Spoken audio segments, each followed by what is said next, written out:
3, 2, 1, azione!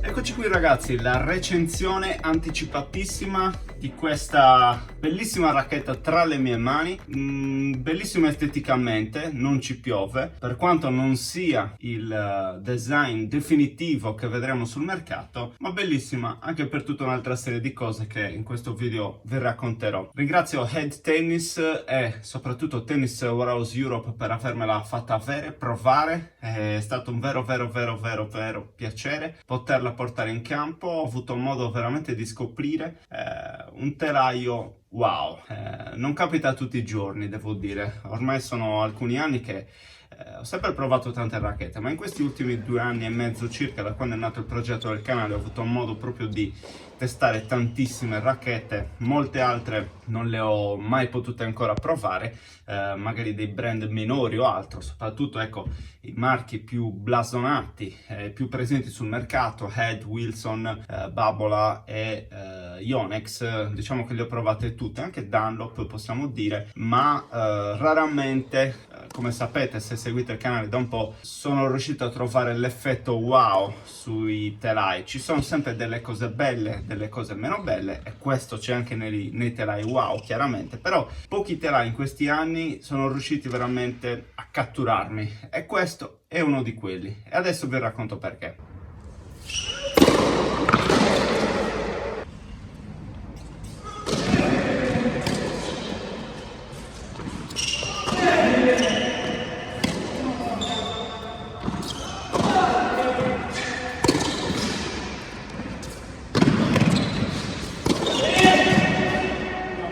Allora Pete, benvenuto sull'Austin Tennis ufficialmente. Grazie. L'avete visto giocare? Maestro di tennis, giocatore, neanche 20 anni, il livello? Seconda categoria, quasi 2,6. Quasi 2,6. Quindi abbiamo visto come gioca in seconda categoria con questo telaio. Tra l'altro Pete, hai rotto le corde. Esatto. Raccontaci un pochino delle tue sensazioni. Hai giocato sia con Gravity Tour 98 con Lynx, che è quella che ho utilizzato io. Questo setup che cos'era? Notevole come racchetta, ho avuto modo di provarla molto in questi giorni, mi è piaciuta davvero tanto. Ho avuto modo sia di provarla con l'Esolinco e sia di provarla ovviamente con Hawk di Head e anche ovviamente Lynx. 2 corde comunque di Head molto buone e anche diciamo che ti permettono di dare quella sensazione di controllo oltre che di spinta un po' migliore rispetto alla Solinco, che come sappiamo è una corda comunque di calibro 1,30, quindi comunque un po' più dura rispetto alle Hawk e dove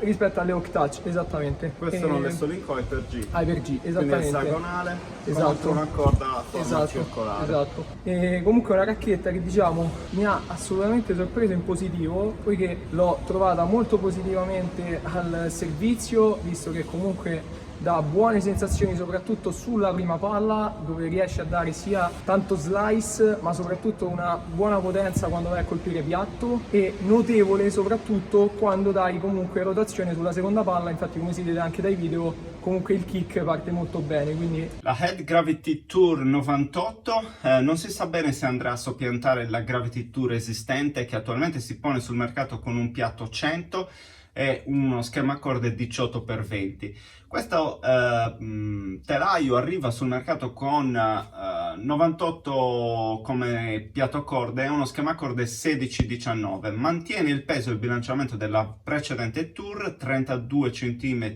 non incordata e 305 grammi non incordata, e lo stesso profilo, siamo intorno ai 22 mm, con una parte nel cuore un attimino più boxed, per quanto rimanga comunque stondato qua ai lati, per andare ad essere sempre più ellittico e più tondeggiante nella parte, negli steli del piatto a corde.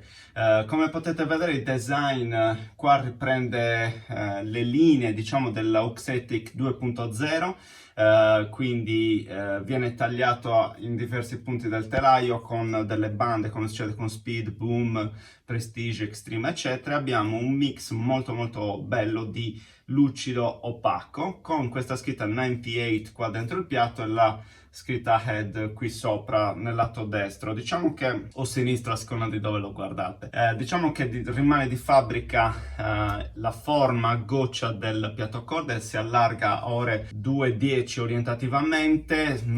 Ho messo a confronto questa sotto, ci ho messo la Speed, piatto 100. Diciamo che fino a questa zona del telaio la forma del piatto a corde sembra quasi essere un accento, poi va a stringere tantissimo nella parte bassa ed è qui che recuperiamo quei 2 centimetri quadrati di inci quadrati, quanti sono, di differenza. In poche parole è un piatto a corde che si traduce in una maggiore capacità di colpire colpi centrati, perché si allarga lo sweet spot, e questo è una caratteristica peculiare della linea Gravity, chiaramente, che favorisce controllo, come dire, sensazioni con uno sweet spot molto ampio. Ora, questo si ritrova assolutamente anche in questa racchetta. Ci sono tutta una serie di riflessioni da fare. Nel corso dei giorni, mentre la provavo, uscivano anche le recensioni di altri tester come Tennis Nerd, Luca Berg di Rackets and Runners. Mi sono fatto tante letture nei forum per andare a capire un pochino che cosa c'era dall'altra parte, perché questo è un prototipo, non è ancora sul mercato, non ci sono recensioni ufficiali della casa madre, non ci sono specifiche ufficiali a disposizione, e quindi siamo andati un pochino a brancolare, diciamo, nel buio nel cercare di fare luce in questo ecosistema. Mi sono confrontato con tante persone che la stavano usando insieme a me. Cito i dati forniti da Tennis Nerd con riferimento al fatto che l'inerzia si avvicina intorno ai 320 punti in cordata, siamo intorno ai 290 punto più punto meno senza corde. Io non ho avuto modo di testare l'inerzia specifica su questo telaio, ma solo di testare peso, bilanciamento. Bilanciamento siamo a 32,1 con peso 307 grammi, quindi leggermente fuori specifica. Così finita mi risulta 328,5 col grip e le corde. Come corde, apro parentesi, ho utilizzato una Head Lynx, nonostante mi fosse arrivata con Head Hook Touch, così è arrivata Make a Bigger Impact, però per me sono obiettivamente troppo dure come corde. Un Hook Touch 1,25, ho preferito andare su Lynx, che è una cosa un pochino più morbida, e io che ho problemi articolari, spalla, gomito, diciamo, ho preferito andare per questa soluzione. Devo dire che secondo me ha premiato da un certo punto di vista, perché ha fatto uscire meglio l'identità del telaio da un certo punto di vista. Non è una corda invasiva la Lynx in termini di durezza, e il telaio di per sé, adesso vi racconterò, lavora molto bene con questa corda, e ci lavora molto bene perché fondamentalmente è un telaio vecchia scuola, a mio modo di vedere.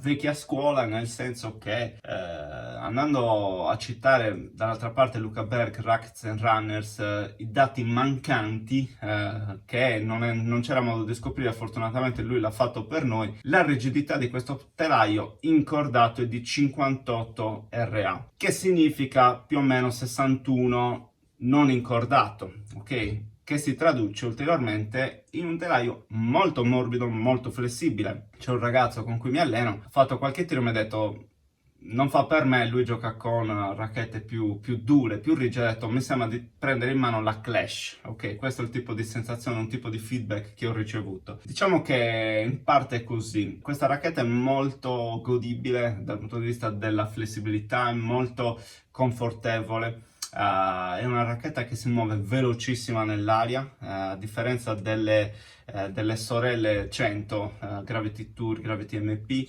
che obiettivamente sono un pochino più ingombranti nei movimenti. Questa racchetta si muove molto velocemente e quando si muove fischia, sibila. I più grandi di voi si ricorderanno delle Prestige Classic 600 per esempio, e precedenti in realtà, che erano le racchette che fischiavano. Questa fa lo stesso. senti proprio il sibilo che si muove nell'aria e quando impatti poi al centro, e il centro è piuttosto grande, ti ripaga con un bello scoppio, diciamo, no? È una racchetta che probabilmente questo lo fa perché ha dei grommet, diciamo, molto reminiscenti proprio della Prestige. Provo ad avvicinare, vediamo se si riesce a vedere. Chiaramente non abbiamo un full cap che continua fino a giù, ce l'abbiamo solo qua su, però è veramente molto vicino, poi molto molto molto robusto. Però anche questo che entra qui dentro il telaio è molto scavato, non lo so, ha una forma particolare, diciamo così, e probabilmente da una parte l'aerodinamica, dall'altra i grommet fanno sì che avvenga questo fenomeno. Fenomeno che per certe orecchie può essere fastidioso, ho avuto questo tipo di feedback, per altre orecchie tipo le mie mi dà la sensazione, mi fa capire che se lo senti questo suono è perché il tuo braccio sta andando veloce, quindi diventa anche uno strumento di feedback per capire quanto sto facendo girare velocemente il braccio, perché ragazzi, palla veloce uguale braccio veloce uguale controllo, uguale palla pesante, uguale gioco di un certo livello, no? E qua mi lego, perché questa racchetta, come potrete immaginare, non è una racchetta per tutti. Ci vuole un certo livello e ci vuole una determinata entità di velocità di palla, perché se rallentiamo troppo il gioco, questa racchetta diventa una liability, un qualcosa che non è più lì ad aiutarti, ma a giocare contro di te. Nel senso che è una racchetta che come inerzia ne ha abbastanza, ma non è nemmeno così elevata. 320 punti circa in cordata, diciamo la racchetta può spingere, però a regimi medio-alti rende meglio. Nel momento in cui si abbassa troppo il ritmo, la racchetta inizia a diventare stancante da un certo punto di vista, perché tu devi dare tanto, perché ok l'inerzia che è una parte della medaglia, ma l'altro lato della medaglia è che la racchetta è veramente tanto flessibile, ok? Quindi racchetta flessibile uguale poca spinta di natura, ok? Quindi gioco in terra in una giornata particolarmente umida, piovosa, palle pesanti, tosta.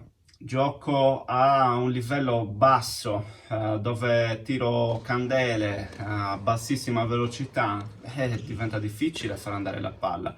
Se il livello sale, iniziamo a parlare già di terza categoria, per non dire seconda, e la velocità di palla è sostenuta, ci si aiuta l'uno con l'altro, diciamo così, e quindi questa racchetta è lì che tira fuori il meglio, tra virgolette, ok? Colpi migliori, sicuramente dritto e servizio per quanto mi riguarda, e servizio probabilmente ancora più del dritto, è lì che ho ottenuto veramente precisione, velocità, un po' più faticato sul kick, ma questo è anche di ordine personale, perché non è sicuramente il mio colpo forte, mi manca l'esplosività di palla, quindi la mia palla in generale non è che salti su impazzita, con qualunque telaio a parte Extreme e anche Boom in parte. Buono comunque il rovescio, che a una mano è valorizzato da un telaio del genere. Rispetto ai punti deboli, perché non è che non ne abbia, è ovvio che ce li ha, nonostante sia una delle racchette migliori che abbia mai provato. Diciamo che le volée c'è stato un pochino di difficoltà nel tenerle in campo, perché spesso la palla avevo la sensazione che andasse dove volesse, si allungasse troppo, addirittura a volte mi partiva via dal piatocorde. Allora, questo perché succede? Io credo che il problema sia figlio anche della disposizione delle corde, che sono molto molto ampie. E questo ha dei lati positivi, ma chiaramente anche dei lati negativi, nel senso che per un gioco classico, prettamente con poco top, si potrebbe avere la difficoltà nel tenere la palla in campo, appunto allungarsi nei colpi da fondo, non solo nelle volée, a differenza invece di un gioco molto toppato dove questo piatto corde, schema corde potrebbe rendere di più visto il fatto che è così aperto. Uno schema corde aperto chiaramente favorisce lo spin e permette, diciamo così, di valorizzare questo aspetto. La curva della palla, quando vogliamo passare bassi e spingere, si ottiene quello. Se vogliamo giocare un po' più in top spin, la palla comunque esce, gira velocemente, non è un extreme, chiaramente, però rispetto a una speed, per dire, ha molto più spin, comparabile a una boom MP Custom che sto utilizzando ultimamente, ha più spin di una Ison. Dal punto di vista dello spin, secondo me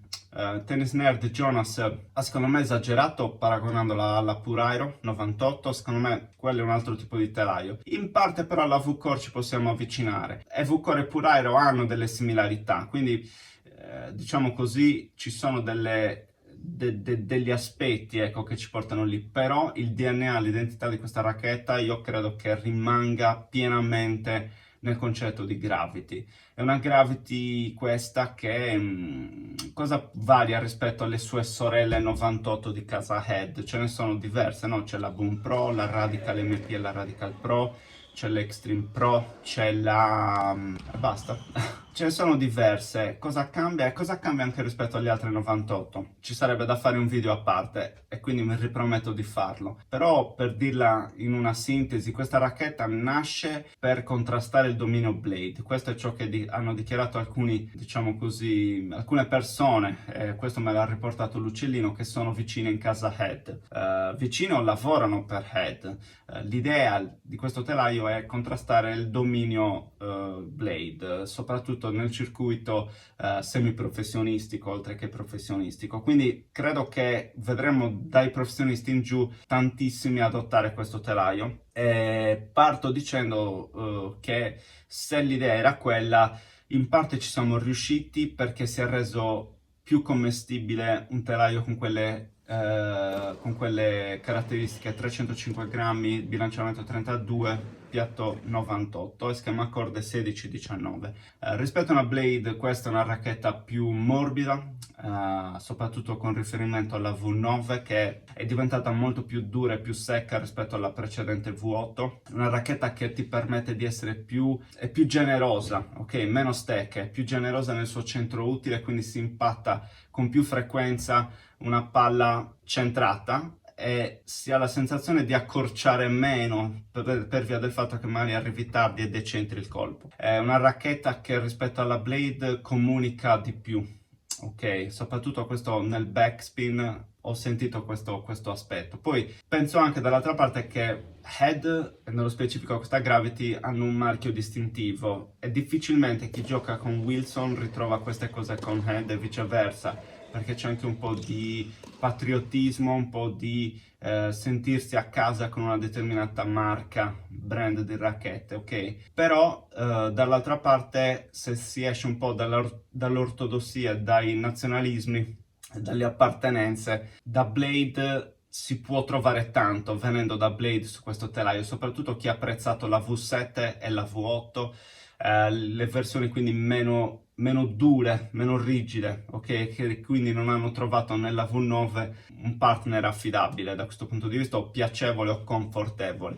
Per chi rimane già in casa Head, per esempio rispetto alla Radical, chiaramente la Radical è molto più reattiva, ha un filo più di controllo, a mio modesto parere, anche in virtù del fatto che il suo schema a corde è molto più denso, molto più stretto, quindi nonostante sia più reattiva mantiene leggermente più di controllo.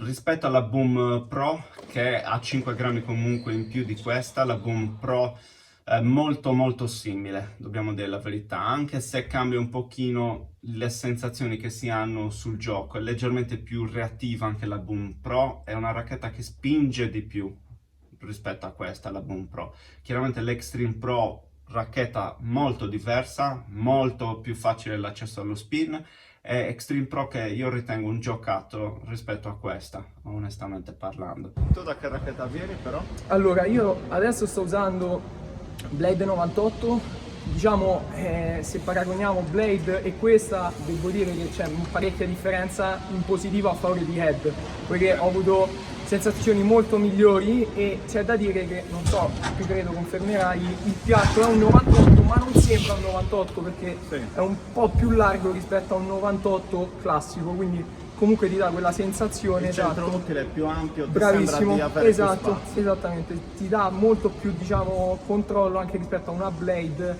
dove se non sei, diciamo, preciso coi piedi sulla palla e comunque l'impatto non è preciso, rischi di steccarla. Con questa di stecche in questi giorni ne ho veramente, le posso contare sulla mano proprio, infatti c'è A livello di feeling rispetto, quindi la racchetta è dura, non è dura rispetto alla Blade? Io rispetto rispetto alla Blade l'ho trovata molto più morbida e sensazione positiva anche a rete.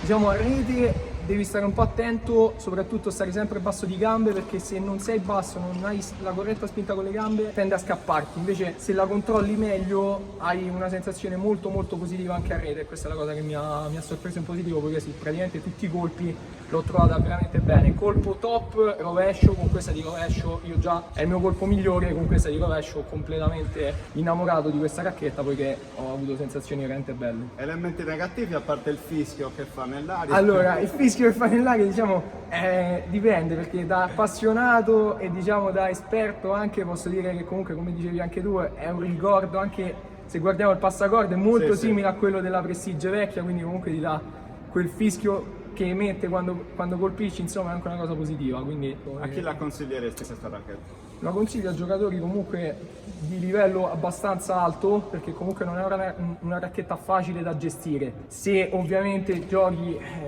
poco, comunque giochi solo mediamente a livello settimanale, è una racchetta comunque che devi saper giostrare, un po' come la Blade. Se sei tanto allenato è una racchetta assolutamente buona, ed è una racchetta che si differenzia secondo me dalle vecchie gravidi, anche ad esempio l'ultima uscita, quella che sta adesso, che comunque vediamo in mano ad esempio a Zverev, che comunque è una racchetta diversa rispetto a quella. Io ho avuto modo di provare anche quella, anche il piatto 100 di quella, e comunque la sensazione è diversa, mi è piaciuta più questa nuova, che comunque è una racchetta, devo dire, molto molto positiva. Quindi per concludere, penso che comunque la racchetta sia veramente riuscita bene, ne vedremo delle belle quando uscirà ufficialmente sul mercato, sarà nella primavera 2025, insomma i primi mesi se non la primavera, probabilmente in chiave Australian Open o poco dopo. Non sappiamo ancora bene quale sarà la sua colorazione.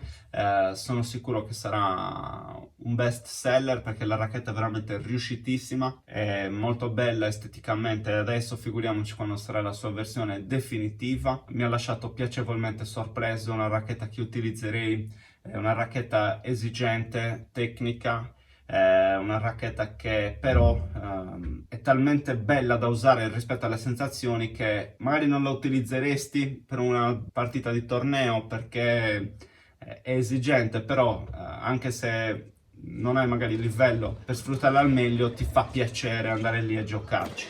Okay, perché è veramente una racchetta da altri tempi. Auxetic 2.0 è presente qui. Diciamo che la racchetta comunque risulta comunque godibile, piacevole, confortevole, quindi maggiore connessione alla palla, maggiore stabilità. Questo è tutto ciò che Auxetic 2.0 dovrebbe portare. Direi che è riscontrabile.